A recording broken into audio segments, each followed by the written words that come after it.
All right, here we are with guard Amanda Ulrich, head coach Anthony Crocito, and center Jay Adoramoye in a 71-59 win over the Florida Southern Mocs. Coach, what a win.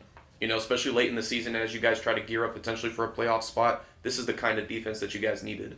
You know, we've just been so respectful of how hard we've been working, and it's so fun to mix in wins because, man, we've been in every single game this year. The stress level on me is ridiculous. I can only imagine these young women fighting and fighting and fighting for what they deserve, and a lot of times in 2023 they haven't gotten what they deserved. Well, tonight they deserved it, and this young lady had her day today, on and off the court. So it was a nice day. Amanda, how special was it to win a big game after celebrating just a record-breaking game with Rollins beforehand? Well, one, I was hungry because I didn't like my performance at Florida Southern, and I kind of let them get to me a little bit, and, I'm a senior now, I'm too mature for that. So I was like, they're coming to our home court. I'm like, I know the player that I am, and I'm like, they're not going to stop me today, and, I just proved that. And with getting a record, it's kind of surreal because I worked so hard my entire life, and I never would have imagined being even close to that. So, I thank my teammates for always pushing me every day, and him, because, yeah, me and him go at it, but I know deep down he's like a second father to me, and he loves me. You don't get me emotional now, girl. Coach, it seemed early to start the game, you had a sash in the game. It's like a talk show here. I like it. Right. Yeah. Like Johnny Coxon. Early in the game, you had session to start, and Jay, it's been starting most of the year. I was wondering whether you did that on purpose, sort of to spread the floor out a little bit and to make Shell chase Sash, and whether that was planned on purpose, or what were you thinking about starting a small lineup? You, tremendous basketball mind, my friends, to put that all together. To answer one of your questions, we wanted Shell to chase Sash early on, and we wanted straight line drives, and we wanted to attack her at the foul, and we wanted to make her a foul 100%. Jay took coming off the bench like a champ, but the game plan wasn't to rotate to Jay. We were going to go to Elena, and we love what Anna's doing off the bench offensively. Now, when I saw Shell looking a little angry at that scorer's table, and I saw T winding down a little bit, I said, we going with Jay, because Jay is going to match up with her, and she's going to take it personal. And this young lady, defensively and on the boards and running that floor, played like a champ. So you're dead on, but a lot of times this year, I'll be honest, I stayed away from my gut. But this month, when we're playing better, I've stuck with everything in my gut, and I've had great assistants give me some good input. But she did it all. She did it all tonight. Yeah, Jay, I was going to say, great game. The stat sheet wasn't crazy, but if you really paid attention to the game, you had your hands, the deflections, your rebounding, making lab. You did a lot of little things. How about her on the press?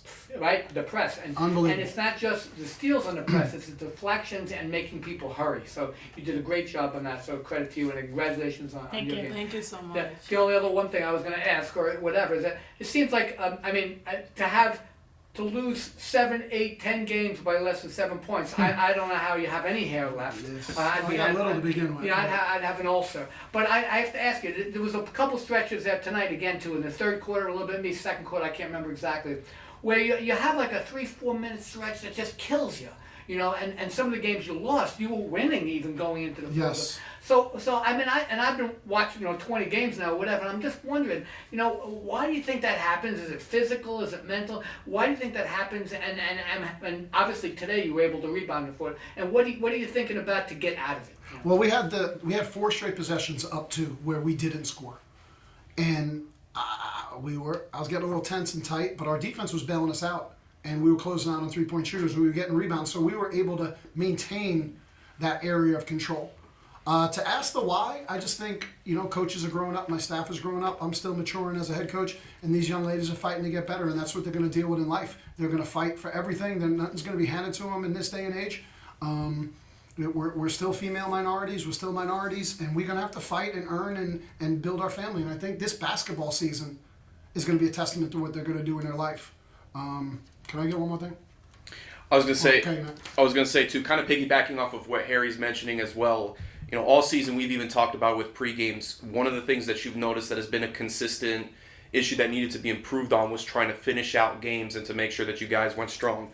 Tonight, 12-2 run to finish out the final 2 minutes and 47 seconds. Just continue to talk about that defensive effort and how that has led you guys to tonight's win. Well, it's evolving, and if we get blessed with an opportunity, we're ready for the postseason. and anybody can win this league. It's so much parity up and down this league.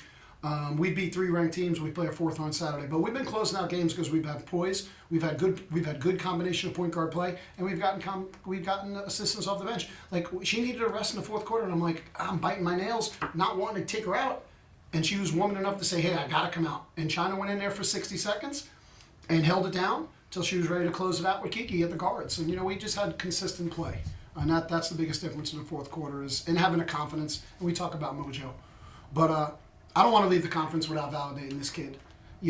She came to this program, Angelo, and I know senior night's coming. She came to this program. We were rock bottom of Division II. We had some good stuff coming with Alex and T.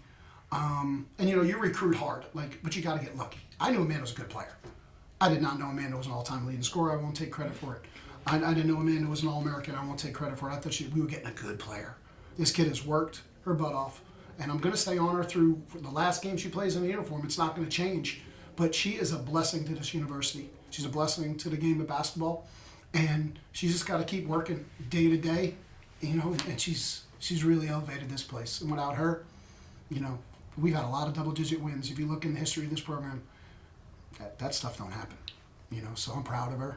And we got a big, bright future because of her, the legacy she's leaving. So, and I'm going to say, I love you, Mom. Can't wait to see you.